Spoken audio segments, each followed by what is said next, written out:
Boleh tengok. Tengok rakaman.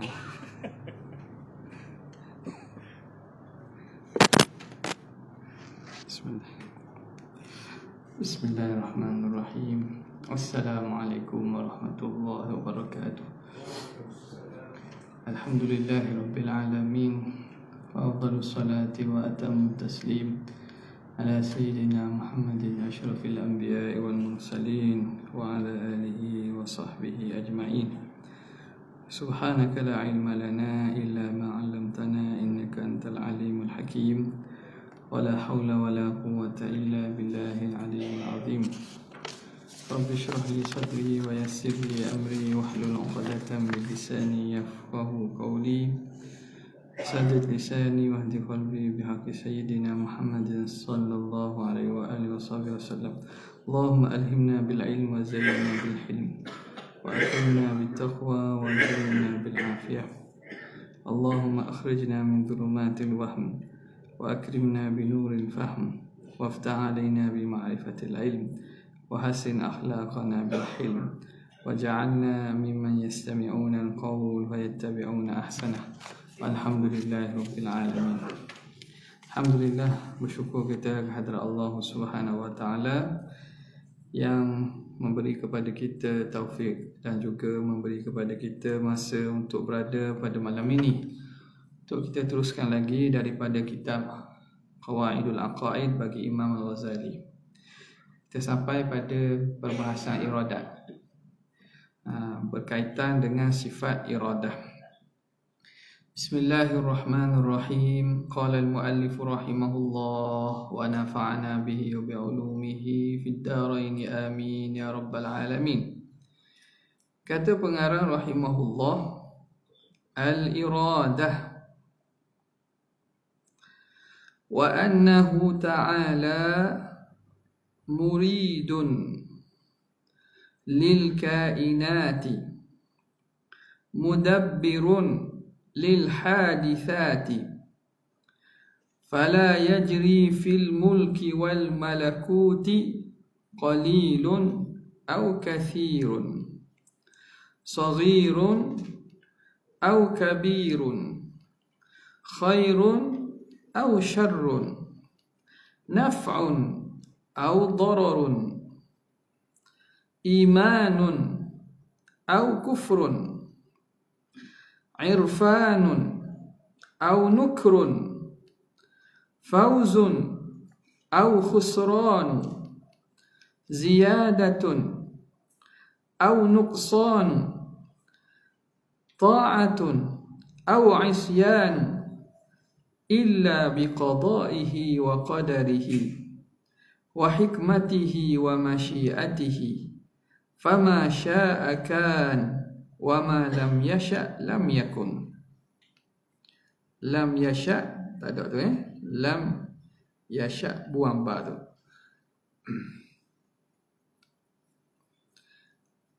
Katanya bahawa sesungguhnya Allah Ta'ala maha berkehendak dan mengadakan kainat sekalian makhluk dan maha mengurus akan segala hadisat pun makhluk juga.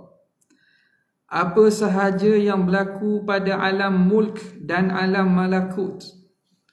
Alam mulk ialah alam zahir, alam malakut ialah alam yang tak nampak.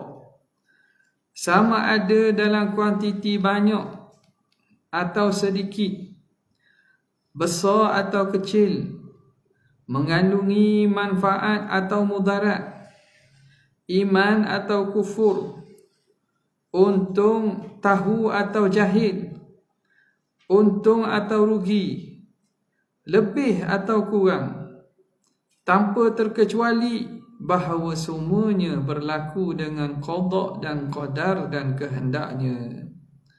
Maka sebarang perkara yang dikehendaki pasti akan terjadi, manakala apa sahaja yang dia tidak kehendaki pula tidak akan terjadi dan berlaku sama sekali. Muslimin muslimat rahimakumullah, sifat iradat yang dibincangkan oleh pengarang rahimahullah, wajib kita mengiktikadkan dan meyakini bahawa Allah mempunyai sifat iradah. Allah berkehendak, dan segala kehendak Allah Ta'ala itu pasti akan berlaku. Dan tidak berlaku satu perkara pun di alam ini kecuali semuanya berlaku dengan kehendak Tuhan. Maka di sini Imam Al-Ghazali rahimahullahu ta'ala, beliau memperincikan kalam-kalam dan ibarat-ibarat perkataan yang mengarah kepada dan bertujuan untuk menanamkan i'tiqad dan kepercayaan bahawa tidak terlepas satu pun zarah di alam ini kecuali berada dalam iradah Allah Ta'ala belaka. Kerana itu Imam Ghazali kata wa annahu ta'ala muridun lil kainat, dan bahawa Allah Subhanahu wa Ta'ala itu muridun lil kainat. Allah Ta'ala mengkehendaki bagi segala perkara yang kainat yang berlaku. Muridun lil kainat. Kain ni makna yang dah berlaku, Tuhan nak. Yang lagi akan berlaku pun, bila berlaku, maka itulah kehendak Tuhan. Maka bila kita memahami dan beriktikad sedemikian, maka kita akan rasa lega, rasa tidak susah hati. Sebab itu Ibn Atha'illah dalam ihkamnya sebut, arih nafsaka minat tadbir. Rehatkan diri kamu daripada tadbir urus. Dengan makna apa? Kita nak percatur, kita nak letak, kita nak atur. Aturan kita kadang tak jadi. Aturan kita tak jadi. Baru je lepas dah. Kita pun tak jadi. Aturan kita tak jadi. Sebab apa? Allah yang telah mengatur, dan tapi kita disuruh untuk mengatur dan berusaha. Maka bila kita tahu bahawa setelah kita disuruh berusaha, fa idza azamta fatawakkal 'ala Allah, maka demikianlah letaknya penyerahan kepada Allah dan pengharapan kepada Allah Subhanahu wa Ta'ala. Bila gitu, tak ada naik darah tinggi lah. Darah tinggi, sakit jantung ke benda, tak ada. Hidup tenang je. Tak? Hidup tenang. Ya kadang zaman-zaman lain ni jangan main, umur 30 lebih, 40 lebih tak ada dah. Sebab apa? Stres. Sebab stres. Stres kerja, stres ni, stres macam-macam. Jadi orang yang mempunyai keimanan dan penyerahan diri yang penuh kepada Allah Subhanahu wa Ta'ala, maka dia akan rasa tenang. Dia akan rasa tenang. Mudabbirun lil hadithat. Allah Ta'ala yang mentadbir bagi hadithat. Apa itu hadithat? Segala perkara-perkara yang berlaku. Hadithat makna hadis. Dengan kain, hadis dengan kain itu makna makhluk lah. Segala benda yang berlaku ini Allah yang mentadbirkannya. Allah Ta'ala yang mentadbirkannya. Okay. Yudabbirul amra minas sama'i ilal ard. Allah Ta'ala mentadbirkan daripada langit sampai ke bumi. Bukan tadbir benda yang sekadar dalam makhluk-makhluk yang tidak bernyawa atau makhluk-makhluk haiwan je. Hatta apa yang berlaku dalam makhluk kita, dalam makhluk ni, dalam manusia pun, itu semua dalam takbir uruh Allah Subhanahu wa Ta'ala. Allah yudabbiru al-hadith, mudabbirun lil hadithat, fala yajri fi mulki wal malakuti qalilun au kathir. Sekarang ni Imam Ghazali akan sebut yang mana maknanya lebih kurang sama je, tapi diperincikan setiap daripada lafaz-lafaz kalimah ini supaya nak menanamkan akidah kepada kita segala perkara itu semuanya tidak terlepas daripada iradah Allah Subhanahu wa Ta'ala. Fala yajri fil mulki wal malakut, tidak berlaku pada mulki, kerajaan yang zahir ni. Allah Ta'ala mempunyai al-mulk, lahul mulku wal malakut. Bagi Allah tu kerajaan yang zahir ni, hak nak kita nampak ni, langit bumi. Tak? Ayah pin kerajaan langit. Tak? Ni kerajaan langit bumi ni. Semua itu Allah Taala, milik Allah Taala. Bukan dakwa-dakwa. Bukan dakwa-dakwa. Milik dia. Al-malakut, bila sebut istilah malakut ni merujuk kepada alam-alam yang tak nampak di mata. Kerajaan-kerajaan yang tak nampak di mata. Kerajaan hak ghaib-ghaib, jin, malaikat. Hak tak nampak di mata kita, hak di langit kedua, ketiga dan seterusnya, hak dalam bumi. Semua itu kerajaan Allah Taala belaka. Semua itu kerajaan Allah Subhanahu wa taala. Tidak berlaku qalilun au kathir. Sikit mahupun banyak. Sikit mahupun banyak. Lagi sedikit ataupun banyak.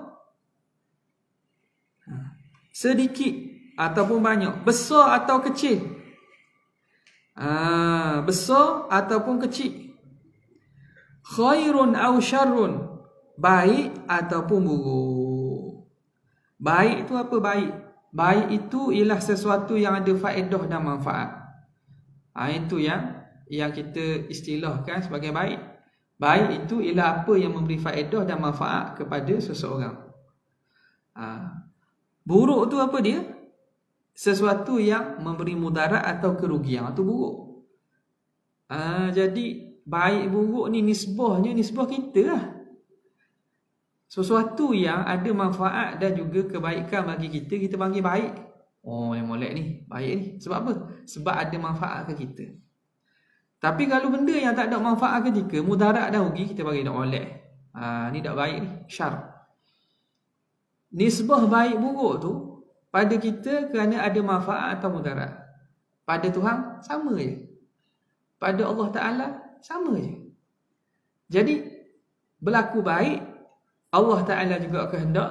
Berlaku buruk, Allah Ta'ala kehendak juga. Sebab baik buruk tu ialah apa yang Tuhan Allah Ta'ala kehendak dan cipta. Makhluk dia belaka. Ini menyalahi bagi Mu'tazilah. Mu'tazilah dia kata Tuhan tidak hendak perkara yang buruk, perkara yang mudarat, perkara yang keji. Tuhan tak nak. Tuhan nak hak baik saja. Bagi dia, bila Tuhan nak perkara yang jahat tu makna jahat Tuhan. Tuhan nak perkara buruk tu buruk Tuhan. Jadi dia letak hukum manusia ni, hukum makhluk ni pada Tuhan juga. Kalau manusia memanglah tak. Kalau orang ni nak buat jahat, nak buat mudarat ke orang, makna orang panggil orang jahat. Nak buat mudarat. Kalau orang ni nak buat baik ke orang, panggil orang ni orang baik. Sebab dia menghendaki perkara baik. Nisbah manusia memang begitu. Tak? Dia buat jahat dan buat baik. Menghendaki perkara jahat, menghendaki perkara baik. Tapi hukum ni tak berlaku pada Tuhan. Tak boleh kita nak kata Tuhan hanya nak seperkara, dah perkara yang satu lagi Tuhan tak nak, tiba-tiba berlaku. Siapa buat? Ada selain daripada Allah yang melakukan. Kalau ada selain pada Allah yang buat, Tuhan ni bukan satu-satu saja pencipta, ada lagi hak cipta dan buat selain Allah. Ni yang menyalahi dengan akidah ahli sunnah ni. Bila kita kata Allah hanya menghendaki perkara baik sahaja, sebagaimana kata Mu'tazilah, Tuhan nak benda baik, benda buruk Tuhan tak nak. Maka bila berlaku perkara buruk, siapa nak? Kita tanya, kalau berlaku perkara buruk, dan memang berlakulah perkara yang tidak diingini, maksiat, kekufuran, kekalahan dan seumpamanya, itu perkara yang tak molek. Kematian dan seumpamanya, itu perkara yang buruk berlaku. Siapa buat? Siapa nak? Kalau kata Tuhan tak nak, tiba-tiba berlaku, makna kehendak Tuhan tidak tercapai. Apa yang Tuhan nak tidak berlaku. Di situ yang rosak dan juga jadi salahnya akidah ni. Sebab itu nisbah baik buruk pada Tuhan tu kita tak boleh nak letak. Kerana segala perkara makhluk dia belaka, segala perkara hak dia belaka. Contoh orang tanya tak, Tuhan nak menentukan seorang itu sebagai ahli syurga, maka Tuhan mudahkan asbab untuk dia masuk syurga. Allah Ta'ala tetapkan seorang itu ahli neraka, Tuhan akan mudahkan dia dan beri dia pilih. Dengan pilihan dia tadi, perkara buruk tu menyebabkan dia diseksa dalam neraka contoh. Salah ke Tuhan buat begitu? Tak ada salah. Sebab apa? Orang yang Islam ke orang yang kafir ni makhluk dia belaka. Dari segi dia sebagai Tuhan, maka dia mempunyai kuasa mutlak. Tidak ada sesiapa yang boleh sanggah, boleh sangkal atau boleh nak tolak kehendak dia. Contoh orang bagi nak senang faham, kita beli ayam. Ayam rumah kita adalah kata kita ada 3 ekor lah contohnya. Ayam 3 ekor, jadi bela tu besar. Jadi hari ni rasa nak gula ayam. Kita nak gula ayam. Jadi daripada 3 ekor ayam kampung itu, kita pilih seekor. Nak seekor je nak gula. Tak, nak gula seekor je. Lepas tu kita pilihlah seekor ayam tersebut. Ambil seekor ayam, kita sembelih dia. Salah ke tak? Adakah kita dikira zalim? Adakah kita dikira salah? Tak salah. Apa salah? Ayam hak milik kita. Hak milik kita. Kita bela, kita jaga. Bukan ayam orang, ayam kita. Tiba-tiba kita nak sembelih seekor. Zalim ke? Tak zalim. Sebab kita mengurus perkara dalam milik kita. Ayam tu milik kita, ikut kita lah. Jadi 2 ekor ayam ni tak boleh nak memberontak. Ataupun ayam hak kena sembelih nak memberontak. Saya tak setuju. Kenapa sembelih saya? Sembelih orang lain. Dah kayak gini orang lain tak setuju ke? Apa sembelih saya dah? Dah habis kita lah. Tak latih pasudah. Jadi ketiga-tiga ni tak boleh. Sebab apa? Sebab masing-masing tu ayam kita belaka, hak kita untuk sembelih mana-mana dan tidak dikira zalim. Maka Allah Subhanahu Wa Taala dari segi dia Tuhan sekalian alam, memilih setiap perkara, setiap sesuatu, setiap hamba, Allah Taala berhak. Tidak ada nisbah zalim bagi Allah Subhanahu Wa Taala. Okey. Apatah lagi dalam kes manusia ni, dalam kes manusia, Allah Ta'ala beri pada manusia ni usaha dan ikhtiar. Tu lagi tu. Nak kira zalim kat mana Allah Ta'ala? Ada manusia ni ada usia dan ikhtiar, diberi pilih jalan baik dan jalan buruk. Wahadainahun najdain. Jadi orang tak boleh berhujah depan Allah Subhanahu Wa Ta'ala, menuduh Allah Ta'ala menentukan dia. Maka ketentuan Tuhan tu menyebabkan dia jadi begian-begian, dia nak berhujah depan Allah Ta'ala tak boleh. Sebab apa? Allah Ta'ala dah beri kepada dia kudrat, iradat, ikhtiar dan usaha. Dan dia ada bahagian pada pilihan apa yang dia nak tu. Okay. Kecil atau besar. Lagi katanya manfaat atau mudarat. Naf'un wadur. Mudarat naf'un au durrun, manfaat ataupun mudarat.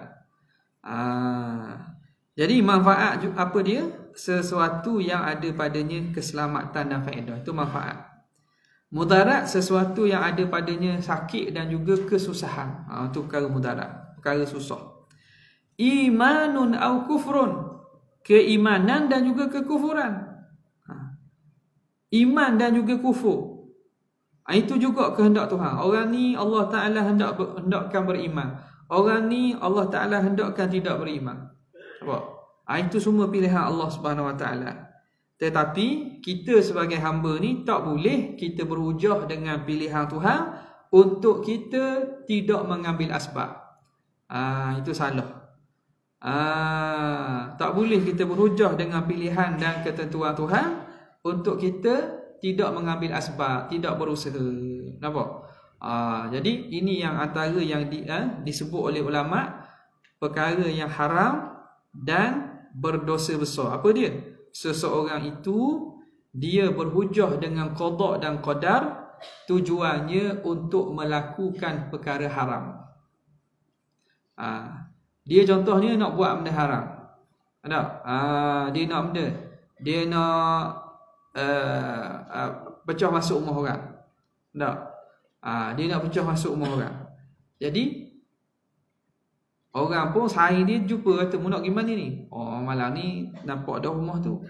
Nak pergi masuk rumah tu. Contohlah, na'udzubillah, minta selamat lah. Dia kata tak boleh itu. Oh, tak apa, Tuhan tertuduh aku curi malam ni. Dia guna ayat Tuhan mahu tertuduh. Oh, tak, malam pun dah hujan, molek. Tuan rumah pun tak ada malam ni. Jadi dia kata Tuhan tertuduh, tak apa. Curi ni kat gigi pun, bila aku curi ni Tuhan tertuduh. Maka dia berhujah dengan qada dan qadar untuk menghalalkan dia buat benda yang haram. Perkara ini pertama berhujah tu sendiri haram. Yang kedua bawa kepada keluar daripada Islam. Boleh jadi murtad sebab apa? Kalau dia iktikad perkara itu yang mana disepakati haram jadi halal dengan sebab ketentuan Tuhan. Itu berat ni. Bukan dosa sebarang ni, dosa besar ni yang boleh bawa kepada kufur. Kalau diiktikadkan dengan sebab ketentuan Tuhan tu, benda yang Tuhan kata haram jadi halal sebab Tuhan tentu. Tak boleh. Itu tempat yang mana haram kita berhujah dengan qada dan qadar. Lagi apa dia? Berhujah dengan qada dan qadar untuk melepaskan daripada hukuman. Haram juga dan dosa besar juga. Dia kena takat, kena igat. Kena takat sebab curi tadi. Sebab curi tadi. Kena takat lah. Bila takat-takat, pergi bicara mahkamah. Dia pun berhujah depan hakim. Kata saya curi ni sebab Tuhan tentu. Kalau Tuhan tak tentu, saya tak curi. Tengok. Saya mencuri ni sebab Tuhan tentukan. Kalau tidak dalam ketentuan qada dan qadar ni, saya tak akan curi. Jadi tu hakim buat mana ke dia? Hukuman tetap perlu dijatuhkan, bahkan perlu diberatkan hukuman dan ditambah. Sebab apa? Dia telah berdusta dan melakukan perkara yang haram pula. Berhujah dengan qada dan qadar, tujuan apa? Tujuan untuk mengelakkan hukuman, takkan lepas. Bahkan berdosa besar. Sebab apa? Sebab menisbahkan perkara jahat kepada Allah Subhanahu Wa Taala. Tak boleh. Buat ataupun guna hujah tu tak boleh. Bila yang dibenarkan? Bila dibenarkan untuk beralasan dengan qada dan qadar ni untuk elok orang hina, elok cacian dan cercaan orang. Tak apa? Untuk mengelakkan cercaan dan apa nama ni, celaan orang, boleh berhujah dengan qada dan qadar. Jadi contoh mana? Contohnya orang tu katakanlah dia insah dah. Dia dah insah dah. Dia dulu katakanlah dulu terkenal lah kampung ni. Lepas tu lepas kena igat masuk pusat pemulihan semua, balik semula. Mari sejik, mari surah. Jadi kadang-kadang jemaah-jemaah ni ada juga yang jadi tak molek berangan. Tengok orang ni, orang ni balik mula ni, jaga-jaga molek, ketek macam-macam. Jadi tak boleh lah skeptikal itu sangat dah. Kena hati-hati tu perlulah. Kadang-kadang bawa kepada mencela. Mu semari surah, semari balik. Dia hambak kawan tu. Kawan tu baru nak berubah. Tak, katakanlah ikhlas betul, dia taubat daripada kesalahan lama, balik nak mari mendekati surah, nak mari ni. Mari kena halal. Tahu dah ni, mari tak ada lain ni. Macam tahu pula. Sebab apa baik rezeki surah. Halal orang ikut dah macam surah tu hak dia. Bukan surah ni kan. Jadi tak boleh begitu. Tu salah tu kita buat amalat dengan orang dan kita seakan kita tahu. Hati-hati tu perlu hati-hati, tapi celaan tu dia pun cela. Mu ni bukan nak mayar sangat cela. Dia pun berhujah. Nak buat guana kita dulu, kita jahil, Tuhan dah buat kita gini. Dia hujah. Tuhan dah tentu dah kita ni, lepas tu kita kena takat dah hisah dah. Dia berhujah dengan qada dan qadar. Kita dulu dah nak buat guana. Kita masa tu lala, Tuhan dah tentu dah kita gini. Lain ni berubah dah. Kalau berhujah tujuan untuk mengelak celaan dan cercaan orang, boleh. Ulama ambil ini daripada apa yang berlaku dalam hadis sahih riwayat Imam Bukhari, perhujahan dan juga dialog yang berlaku antara Nabi Adam dan Nabi Musa daripada alam arwah lepas wafat belaka dah. Jadi Nabi SAW menceritakan bahawa haja Musa Adama, Nabi Musa berhujah dengan Nabi Adam. Apa kata Nabi Musa? Antal ladzi akhrajtan nasa minal jannat bidhanbika wa ashqaitahum. Ia kata, hei Adam, sebabmu lah menyebabkan orang ramai kami ni kena keluar daripada syurga. Mu yang sebab kami terpaksa duduk dunia ni. Kan dulu kan Adam dan Hawa dalam syurga, kerana sebab kamulah kami terpaksa duduk di dunia ni. Kami keluar daripada syurga. Maka apa jawab Nabi Adam? Jadi Nabi Musa berhujah dengan Nabi Adam, menyalahkan perbuatan Nabi Adam. Apa jawab Nabi Adam? Ya Musa, antal ladzi istafaka Allahu bi risalatihi wa bi kalamihi. Wahai Musa, tidakkah kamu Nabi yang Allah Ta'ala pilih dengan diberikan risalah, kemudian kamu Allah Ta'ala pilih untuk dengar langsung kalamullah. Allah Ta'ala berbicara langsung kepada kamu, sehingga digelar kalimullah. Atalumuni ala amrin katabahu Allah Ta'ala alayya qabla an yakhluqani. Dia kata, adakah kamu nak menyalahkan aku pada perkara yang Allah Ta'ala dah tentukan aku sebelum aku dicipta lagi Tuhan dah tentukan. Dalam riwayat lain diceritakan bahawa sebelum Allah Ta'ala menciptakan aku beribu-ribu tahun, bertahun-tahun sebelum itu Allah Ta'ala dah tetap dah apa yang akan berlaku. Mu nak salah aku kepada perkara yang Tuhan dah tetapkan akan berlaku sebelum aku cipta. Itu jawab Nabi Adam. Nabi Adam kata, kamu nak salahkan aku, benda yang Tuhan dah tetapkan, aku dah tak ada lagi, Tuhan tetap dah akan berlaku. Bila begitu, Nabi SAW kata, fahaja Adamu Musa. Maka Nabi Adam balas balik hujah Nabi Musa. Sebenarnya ayah nak kata mana? Jadi daripada sini ulama faham bahawa berhujah dengan qada dan qadar tujuan untuk mengelak celaan dan cacian orang, cercaan, itu tidak ada masalah. Tidak ada masalah. Dengan jaga adab lah, jangan tidak dinisbahkan dengan benda-benda yang tidak layak kepada Allah Subhanahu Wa Taala. Okey. Apa lagi? Dia kata imanun au kufrun, irfanun, al-irfanun au nukrun. Irfan ni maksudnya ilmu. Nukrun maksudnya jahil.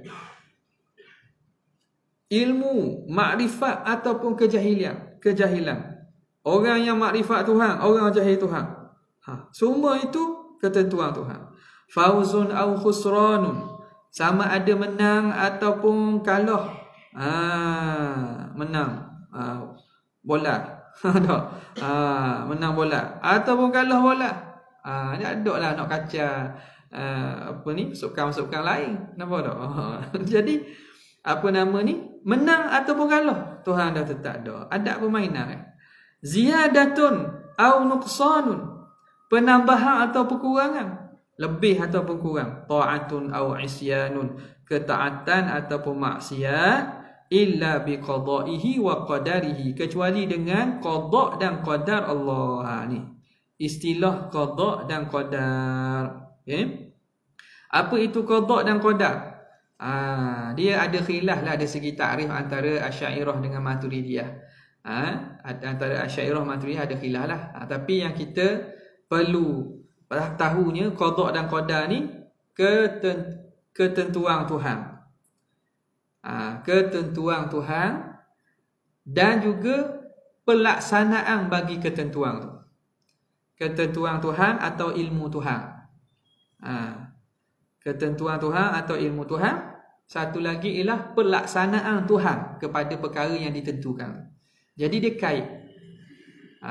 Kalau bezanya dari segi Asy'ariyah dan Maturidiyah, Asy'ariyah mengatakan qada Tuhan itu ialah ketentuan Tuhan. Qadarnya itu ialah pelaksanaan ketentuan tu. Terbalik dengan Maturidiyah. Terbaliknya Maturidiyah terbaliknya. Kalau qada tu pelaksanaan Tuhan, qadar itu ketentuan dan ilmu Tuhan. Jadi dia tak lari pada dua tu lah. Qada dan qadar, makna Allah Ta'ala dah tentu dan ilmu Tuhan dah dalam maklum dalam ilmu Tuhan. Kemudian Allah Ta'ala buat, Allah Ta'ala melaksanakan ketentuan tu. Jadi semua itu tak berlaku kecuali dalam qada dan qadar Allah. Ni penting beriman qada dan qadar ni. Beriman qada dan qadar. Bila mana? Bila ditimpa musibah. Jangan kita salahkan Allah Ta'ala. Ada orang hilang benda-benda yang besar dalam diri dia. Kadang-kadang na'udzubillah hilang anak ke apa, anak meninggal ke, kalau tak ada keimanan, boleh bersalah kan? Apalah Tuhan mu ambil anak aku. Boleh salah Tuhan. Apa boleh keluar begitu? Kenapa boleh keluar? Sebab itu dalam rukun iman khana beriman pada qada dan qadar. Maknanya kita padang sebut di lidah, kita tak masuk dalam hati. Kalau betul-betul masuk dalam hati, sekadar tahanlah. Tuhan nak ambil, memang sedih. Nabi SAW bila kematian anaknya Ibrahim, Nabi pun sedih, menangis.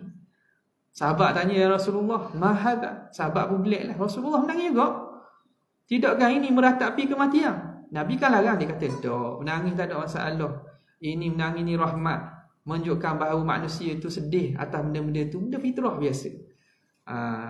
Yang salahnya ialah bertindak lebih daripada itu. Kemudian wa hikmatihi wa masyiatihi, dan berlaku setiap perkara itu dengan hikmat dan masyiah Tuhan. Ni yang kadang-kadang kita tak nampak ni, hikmat ni. Hikmat ni tak nampak. Kadang-kadang lama berlaku perkara tu, nampak perkara tu tak sesuai untuk kita, mudarat. Tapi bila tengok lama 2-3 tahun, benda yang kita bagi kita buruk tu sebenarnya baik. Wa asa an takrahu syai'an fa huwa khairul lakum. Boleh jadi benda yang kamu benci itu sebenarnya baik untuk kamu. Wa asa an tuhibbu syai'an fa huwa syarrul lakum. Ada perkara yang kita rasa baik untuk kita tetapi buruk pada masa depan. Jadi hak ni kita tak tahu ni. Jadi sebab itu Allah Ta'ala suruh kita biar ada ruang untuk kita terima mana-mana ketentuan Allah Ta'ala. Walaupun hati kita nak belah sini, tapi akhirnya tak jadi gitu. Tengok, boleh jadi hikmat tak nampak hari ni, nampak lepas daripada itu. Sahabat Nabi yang jelas berlaku apabila perjanjian Hudaibiyah. Perjanjian Hudaibiyah, memang ramai sahabat ragu-ragu dengan tindakan Rasulullah sallallahu alaihi wasallam. Nabi buat perjanjian, panggil tahalluf siasi. Istilah pandai orang ni. Istilah tahalluf siasi ni yang dibuat oleh Nabi dengan musyrikin Mekah. Apabila telah dihalang masuk, maka Nabi berunding. Tahalluf siasi ni dalam apa yang disebut dalam perjanjian tu, zahirnya memang nampak kalah orang Islam, nampak kalah dan lemah orang Islam. Tetapi natijahnya, sehingga Sayyidina Umar radhiyallahu ta'ala anhu tanya, ya Rasulullah, anahnu ala haqq wa hum ala al-batil? Tidakkah kita ni dalam pihak yang benar, mereka pihak yang salah? Tak boleh mangat kan? Lepas beliau raya dah. Adakah kita di atas yang benar, mereka di atas yang batil? Sayyidina Umar makna mari mikir lah. Dia tak ragu-ragu sebab Rasulullah tak boleh. Jangan ragu utusan Rasulullah. Nabi lah. Orang lain kita tak boleh kata gitu. Orang lain manusia tak terjaga. Nabi dia maksum. Tindakan Nabi tak boleh petikan. Okay. Bila begitu, tapi Nabi kata tidak, bahawa ini ketetapan yang mana Allah Ta'ala tentukan wahyu. Akhir terima nampak, rupanya apa yang pada zahirnya nampak macam lemah bagi umat Islam, lemah bagi pihak sahabat Nabi, akhirnya itulah menjadi penyebab orang Mekah akhirnya ramai yang masuk Islam. Nampak? Yang ni yang kita nak nampak ni, hikmat dia. Wa masyiatihi, dan ketentuan Allah. Fama syaa kana wa ma lam yasha' lam yakun. Apa yang Tuhan nak pasti akan berlaku, dan apa yang Tuhan tak nak takkan berlaku sama sekali. Wallahu a'lam. Kita balik pada soalan.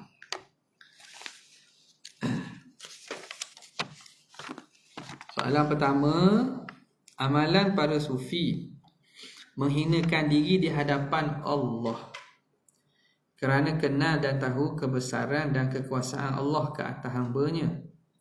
Bagaimana mereka menzahirkan diri mereka di hadapan makhluk Allah sekalian, kerana yang menentukan seorang hamba menghinakan diri depan Allah adalah hati yang ikhlas, bukan perbuatan. Jadi soalan ni, dalam soalan tu ada jawapan dah. Hina depan Allah ni ialah kehinaan pada hati. Faham tak? Kita seseorang tu menunjukkan iftiqar, rendah hati, ketundukan, ialah itu semua ialah amalan hati. Bukan makna hina depan Tuhan tu jalan tunduk, tak? Jalan nunduk, tak? Bukan makna gitu. Ataupun apa nama ni? Pakai baju lusuh, pakai baju yang buruk-buruk, bukan. Tak. Iftiqar dan juga tazallul, merendah diri depan Allah Ta'ala, khuduk, dia panggil khuduk hati, tunduk hati.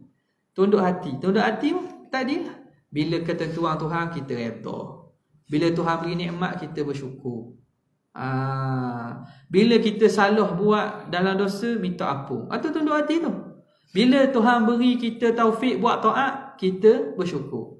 Itu benda-benda tu menunjukkan kita seorang hamba. Jadi dalam setiap keadaan kita, hati kita hati hamba. Ia bukan kena zahir benda tu. Lepas tu pada orang ramai, tu tak boleh tunjuk. Tak boleh tunjuk. Kadang orang pakai, ramai di kalangan ulama-ulama, para ulama-ulama hebat, ahli sufi zaman-zaman dahulu, yang mana pakaian dia comel. Pakaian mahal-mahal pula. Pakaian mahal-mahal. Tetapi pakaian sahaja. Dalam hati hamba. Luar pakaian-pakaian orang hebat. Pakaian-pakaian tu salah ke? Tak. Tidak salah. Innallaha yuhibbu an yara fi 'abdihi athara ni'matihi. Allah Ta'ala suka untuk melihat pada hamba-Nya kesan nikmat dia. Allah Ta'ala beri nikmat ke kita, kita guna nikmat Tuhan tu pakai pada diri kita. Allah Ta'ala suka untuk kita guna nikmat yang diberi dan kita guna pada diri kita. Dengan syarat tidak melampau, riak, menunjuk takabur. Itu salah lah tu. Adapun berkaitan dengan rendah hati kehambaan ini, itu daripada amalan hati. Sebab itu saya dah ingat, saya sebut sini dah ke sebelum ni, kat lain dah ingat. Ada seorang pada murid kepada seorang guru ahli sufi, yang mana guru dia, syekh dia tu orang yang miskin lah. Orang yang miskin, orang susah. Jadi hari-hari dia akan pergi untuk mancing, cari ikan, makan. Waktu yang dapat waktulah makan. Dapat banyak, ambil yang tu, selainnya sedekah. Tak dapat, maka ikat perut lah. Nah, dalam keadaan susah itu, maka murid ni satu hari nak pergi ke Baghdad. Jadi jumpalah Tok Guru. Tok Guru, saya nak pergi ke Baghdad ni. Tok Guru kata gini, mu sampai Baghdad lagi, akan pergi tanya orang kat pasar, nak jumpa dengan Syekh Fulan bin Fulan. Dia tu kawan aku.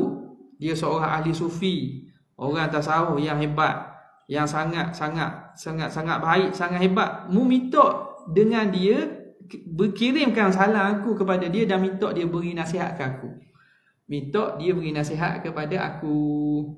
Tok Guru dia pesan. Jadi anak murid ni pergilah. Pergi Baghdad, pergi cari kat pasar, tanya ada tak kenal Syekh Fulan bin Fulan. Kata ada. Pergi depan tu sikit, nampak rumah ada di ujung jalan tu. Dia pergi tunjuk je, tengok rumah besar. Besar rumah. Dia kata macam mana? Katanya Tok Guru tasawuf, ahli sufi, rumah besar. Tanya betul tak ni sini rumah dia? Ketuk khadam keluar, kata nak cari Syekh Fulan bin Fulan. Ada tak? Ada. Silakan tunggu. Masuk dalam tunggu. Keluar pula dengan pakaian indah, pakaian cantik mahal. Lepas tu dia pun pelik lah. Tok Guru aku kata dia ni orang sufi, orang yang maknanya ahlilah, ingat akhirat. Macam mana boleh ni? Lepas dia jamu makan makanan sedap-sedap, dia pun ceritalah bahawa tuan guru dia, Tok Syekh dia, kirim salam kepada tuan. Dan Dia kata jawab salam dan dia minta tuan nasihat kepada dia. Jadi Tok Syekh ni dia kata nasihat kepada sahabat saya, tok guru awak tu, supaya dia berhentilah ingat ke dunia. Cukup-cukuplah ingat ke dunia. Jadi murid ni pelik kata, siapa yang ingat ke dunia? Tok guru aku susah hidup. Nampak tak? Hidup susah. Mu ni yang hidup senang. Ada rumah mewah, ada khadam dah seumpamanya. Tapi nak apa mana? Dia tak punyalah. Dia patuhlah. Sampai balik ke kampung dia, jumpalah tok guru. Lepas kata jumpa tak? Kata dengan sahabat saya jumpa. Apa pesan dia? Dia kira salam kepada tuan guru dan dia pesan kepada tuan guru supaya berhenti-hentilah ingat ke dunia. Nangis tok guru, dia kata sungguh. Anak murid pelik. Apa tok guru aku nangis ni? Dia kata sungguh, aku ni walaupun aku dalam keadaan susah, tiap-tiap hari aku gingai, aku risau boleh ikan ke tak? Risau lagi boleh ikan ke tak, rezeki nak makan dia hari ni. Dia walaupun duduk dalam keadaan rumah besar gitu, dunia tu tak ada dalam hati dia. Dunia kat tangan dia je. Dalam hati dia tak ada. Aku ni dalam keadaan susah aku, hati dunia tu dah ada lagi dalam hati aku. Barulah murid dia faham. Rupanya kefakiran dan kerendahan tu hak kerja amalan hati, bukan hak zahir. Bukan yang zahir.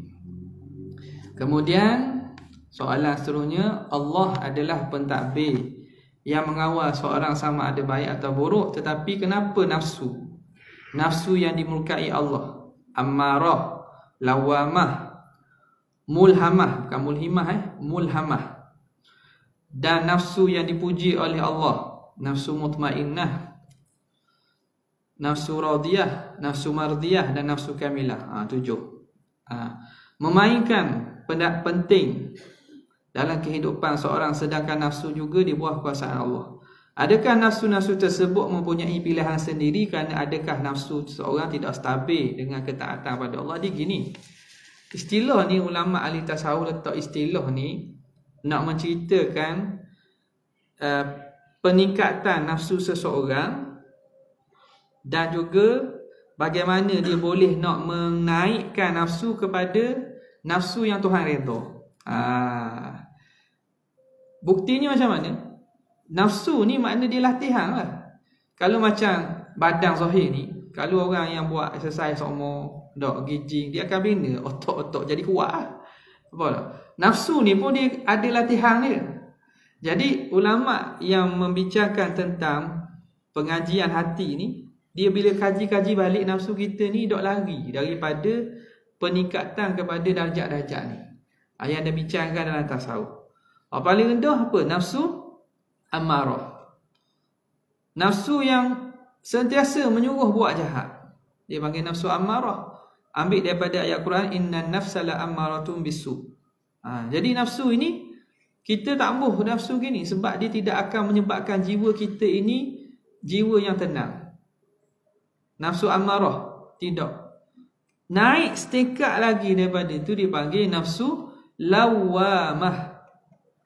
Nafsu yang mana dia dah cela, dia tahu dah kesilapan, dia cela diri dia. Naik setingkat dia kan. Tadi dia ikut je hak benda, hak kehendak nafsu dia buat. Walaupun benda itu bercanggah dengan kehendak, dengan tuntutan Tuhan, dia buat juga. Itu amarah. Makna macam anjing liar. Ulama bangsa kan anjing liar. Anjing liar ni lepas dia pergi makan ikut dia. Dia gigit tuang dia. Lawamah ni dia naik dah, dia jadi jinak sikit. Dia kadang bila salah dia pun keji dia. Okey aku ni salah aku. Tapi dia masih buat. Dia masih melanggar arahan Allah Ta'ala. Tapi bila berlaku perkara yang menyalahi, dia akan cela diri. Naik lagi dia panggil mulhamah. Mulhamah ni ada ilham baik, ada ilham buruk. Capur. Kemudian sampailah bila dia didik nafsu dengan ibadat, dengan muraqabah, dengan musyahadah, dengan zikir, dia akan sampai kepada tahap nafsu mutmainnah, tenang dia.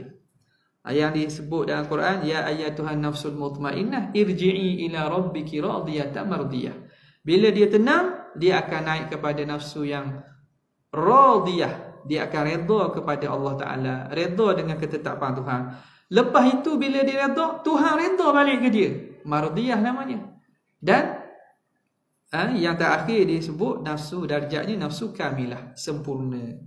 Seumpama nafsu diri Nabi SAW, insan yang sempurna, yang mana nafsu dia tidak lekang daripada mengingat Allah SWT. Jadi atau istilah-istilah ini dibuat atas melihat kepada darjat-darjat nafsu tadilah. Okey. Jadi nafsu tu ada banyak ke? Tak. Tu je. Cuma hak diri kita tu nafsu je. Tapi atas nafsu tu lah kita ni rasa guana. Bukan rasa lah sebenarnya, kalau ni kena pergi dengan guru syekh yang mursyid lah. Ataupun kita banding diri kita tengok, aku ni banyak buat jahat ke? Nampak? Jadi bila nampak kita ni banyak buat jahat, kita banyakkan buat baik sehingga kita didik nafsu kita. Didik nafsu kita jadi daripada asal nak jahat, kurang dah nak jahat. Kalau nak jahat, kita terbuat, kita cela diri. Kemudian naik lebih lagi sehinggalah kita tidak hendak kecuali benda baik. Nampak?